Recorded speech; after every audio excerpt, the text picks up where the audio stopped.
Muchos hemos visto esta imagen de la evolución. Pareciera que, con el tiempo, en un proceso lineal, los monos evolucionaron hasta convertirse en seres humanos. Sin embargo, esto no es del todo cierto. ¿Cuál es el origen de los seres humanos? ¿Qué nos dice la teoría de la evolución? ¿Realmente venimos del mono? Y ese es el tema de hoy, el origen del hombre. Y vamos a dejarle esa pelotita a nuestro hermano Feliberto, que no estuvo en el programa pasado, dice él, pero que hoy va a desarrollar un tema muy interesante, porque el hombre es un analista científico, déjeme decirle, y conoce muy bien la biología, y conoce muy bien también la antropología, y una serie de cosas que son importantes también en este tema. Bueno, en primer lugar, lo que nosotros tenemos que saber es que esto es un debate que ya ha ganado terreno incluso en el campo de la fe. Ya nosotros tenemos un movimiento, se llama evolución teísta, el cual enseña que el hombre vino a través de una población de 10.000 homínidos prehumanos, dígase, de 10.000 animales que hubieron una población, y de ahí, por ejemplo, fueron evolucionando y Dios seleccionó uno. O sea, la posición de Francis Collins, es la posición de Dennis Venema, de muchísimas personas, y recientemente de William Lane Craig, que es uno de los mayores apologistas del mundo, pero que lamentablemente cayó en ese dato, quizás por un poquito de miedo, como personas le criticaron, de que hoy en día criticar la evolución sería un suicidio académico, porque está todo como bien encuartelado, está como todo bien de forma cerrada, el debate. Estructurado todo. Exactamente. Incluso la Sociedad Biológica de Estados Unidos te lo dice. O sea, no se puede criticar la evolución. Es tan así que yo publiqué el otro día, un paleoantropólogo dijo, él es chino, y él dijo, en China podemos criticar a Darwin y no al gobierno. En Estados Unidos tú puedes criticar al gobierno y no a Darwin. Una locura. Correcto. A ti incluso tenemos testimonio de cientos de personas, yo le puedo decir cientos de personas, que simplemente por esa duda que usted tuvo de, bueno, no lo creo así, como lo encuentro un poquito extraño, lo han cancelado. Profesor y académico, personas respetadas, lo cancelan, porque este tema lo han encuartelado demasiado. Entonces, no quieren hacer ver que realmente rechazamos la evidencia porque somos religiosos, pero yo le voy a dar algunos datos, usted lo va a sopesar a sabiendas de que nada de lo que voy a usar aquí son de cristianos. Todo va a ser lo que dicen los mismos evolucionistas y ustedes van a ver. Lo primero, un libro sumamente famoso que tiene millones de ventas, Sapiens, de Yuval Noah Harari, que te quiere mostrar la historia del hombre y que dice, por ejemplo, que, no dice, él cree que el hombre vino de los animales, sin embargo, él te dice lo siguiente en la página 26. Él dice, no sabemos con exactitud dónde ni cuándo animales que pueden considerarse como Homo sapiens, o sea nosotros, evolucionaron por primera vez a partir de un grupo anterior de humanos, pero la mayoría de los científicos están de acuerdo en que hace 150.000 años en África Oriental estaba poblada de sapiens que tenían un aspecto similar a nosotros. O sea, ahí usted nota, el libro comenzando te dice que todavía no se sabe ni cómo, ni cuándo, ni nada de cómo evoluciona el hombre. Además de eso, por ejemplo, nosotros tenemos un artículo en la revista Nature, usted lo puede buscar, de Bernard Woods. Él se llama 50 años después del Homo habilis, donde él está analizando esa evidencia, y él también dice lo siguiente: incluso con toda la evidencia fósil y las técnicas analíticas de los últimos 50 años, una hipótesis, no una teoría, no, porque la hipótesis antes, una hipótesis convincente para el origen del Homo sigue siendo difícil de alcanzar. Bernard Woods no es cristiano, lo pueden buscar, dice así literalmente, se llama Evolución Humana 50 años después del Homo habilis, en la revista Nature. Pero, por ejemplo, hubo un hallazgo recientemente, el más reciente, en Crondray, que vi muchas personas en TikTok que me estaban diciendo, no, ya se encontró el eslabón de la evolución humana, etcétera, etcétera, en Crondray. Perfecto, yo fui a leer y dije, bueno, déjame ver qué encontré. Encontré lo siguiente: los seres humanos que viven hoy en la Tierra tienen un origen común en África hace unos 100.000 años. Pero si nos remontamos atrás a unos 2 millones de años, las cosas cambian. Hasta ahora, 2022, que era cuando se encontró, no se sabe cómo surgió el género Homo. Y si yo le sigo citando cosas que yo tengo aquí, tú vas a decir, no, pero esto es una locura. ¿Y cómo es que se vende, por ejemplo, esa historia? Lo que pasa es que ya esto depende de una narrativa más que de la evidencia. O sea, esto depende de una conceptualización que se tiene. Entonces la evidencia lo que hace es que se extrapola, por ejemplo, a los datos. Pero sin embargo, tenemos que entender claramente de que el registro fósil no evidencia una evolución gradual del Australopithecus, como se quiere decir, al género Homo. E incluso lo que se hace, que esto es una locura, esto lo dijo el recién premio Nobel, Svante Pääbo, que también lo utilizaron mucho, de que él demostró de que la historia de la humanidad. Y él dice lo siguiente sobre el registro fósil. Él dice, ¿cómo extraño a los paleontólogos? A menudo me sorprende bastante la lucha que tienen los científicos en paleontología. Y estoy pensando, ¿por qué esto es así? ¿Por qué tenemos peleas menos viciosas en biología molecular, por ejemplo? Supongo que la razón es que la paleontología es una ciencia bastante pobre en datos. Probablemente hay más paleontólogos que fósiles importantes en el mundo. Hacerse un nombre es encontrar una nueva interpretación para aquellos fósiles que existen, dice, pero esto siempre va en contra de la interpretación de una persona anterior, a quien no le gustará mucho. Y dice en la parte final, eso se llama mapeando el genoma neandertal. Pero tú has estado gozando, Feliberto, con esas informaciones. No, porque es risorio realmente. Sí, porque es que por una parte te dicen no sabemos, pero por otra parte tú encuentras, principalmente en YouTube y en TikTok, tú encuentras una evolucionista que tiene los huesos que ni siquiera que ni el mismo Svante Pääbo tiene. O sea, ni el Smithsonian tiene los huesos que esa gente tiene, porque lamentablemente lo que hacen una copia de algo que escuchó y no se va a la literatura científica. Exacto. Cuando usted viene aquí, ¿qué dice?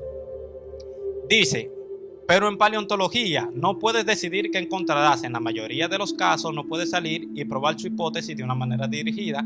Es casi como la antropología social o política. Solo se puede ganar gritando de una manera más fuerte que la otra persona o sonando más convincente.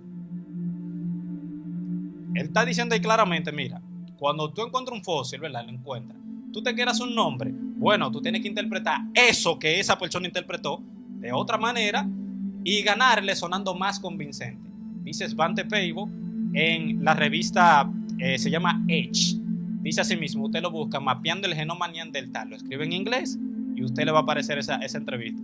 Si me dejan, voy a coger el video para mí. No, ojalá, pero ojalá yo. Bueno, yo insisto y continúo con el tema, porque voy a enfatizar mucho en eso antes de yo hablar lo que quiero hablar, porque mire lo que dice, por ejemplo, la revista Nature en su volumen 412.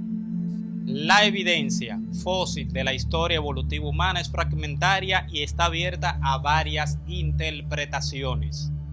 La apariencia fósil de la evolución de los chimpancés está completamente ausente. Por ejemplo, la historia evolutiva realmente es la siguiente. Primero fue Sahelanthropus, que fue hace 6 millones de años. Luego fue Ororhynthus-Genensis.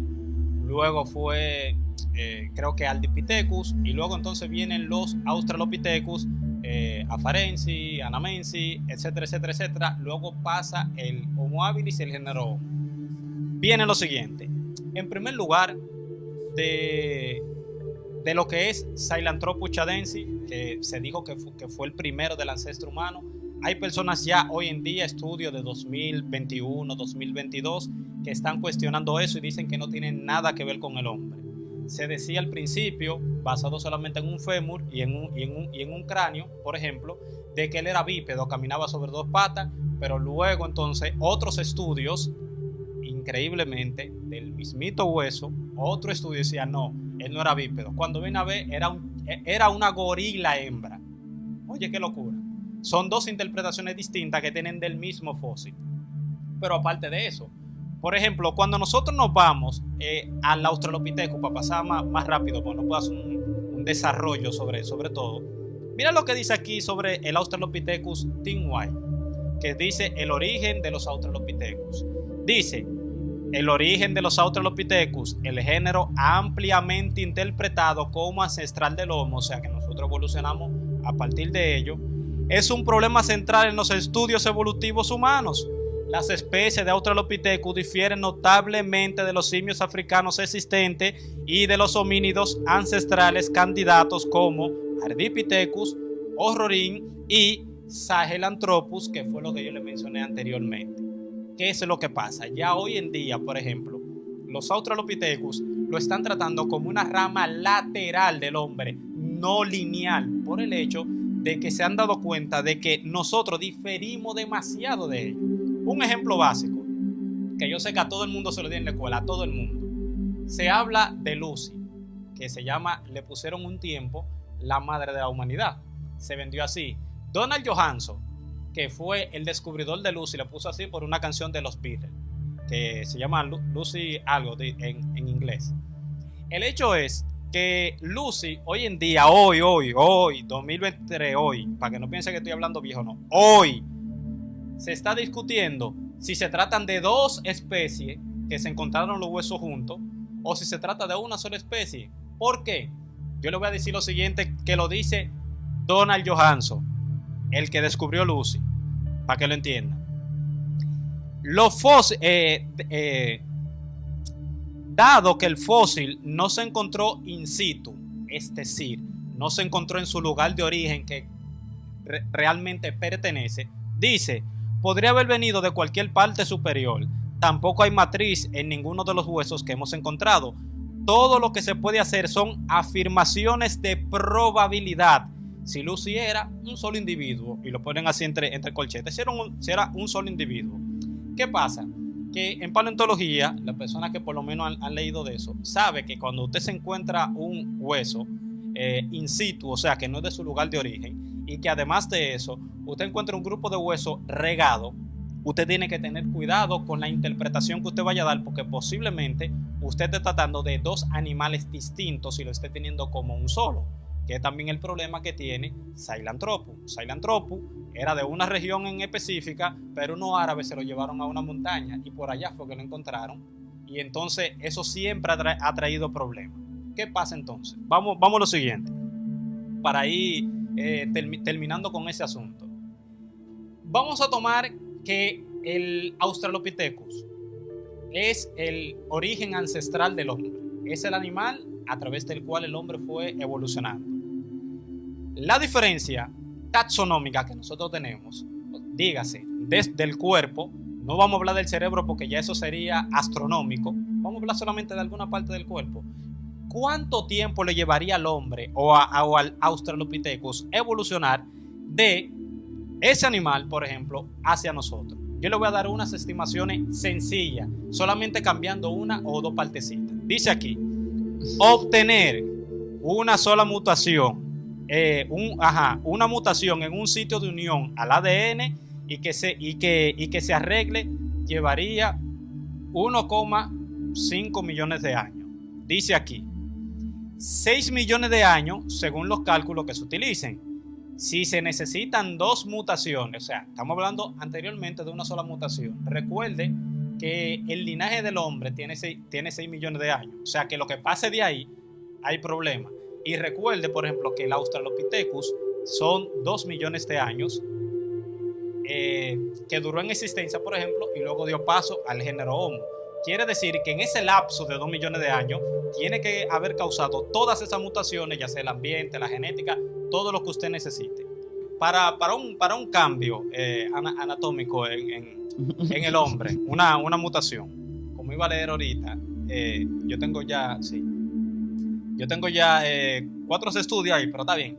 Miren, se toma de 84 millones de años a 216 millones de años. Recuerde que el hombre, por ejemplo, su línea evolutiva son de 6 millones de años.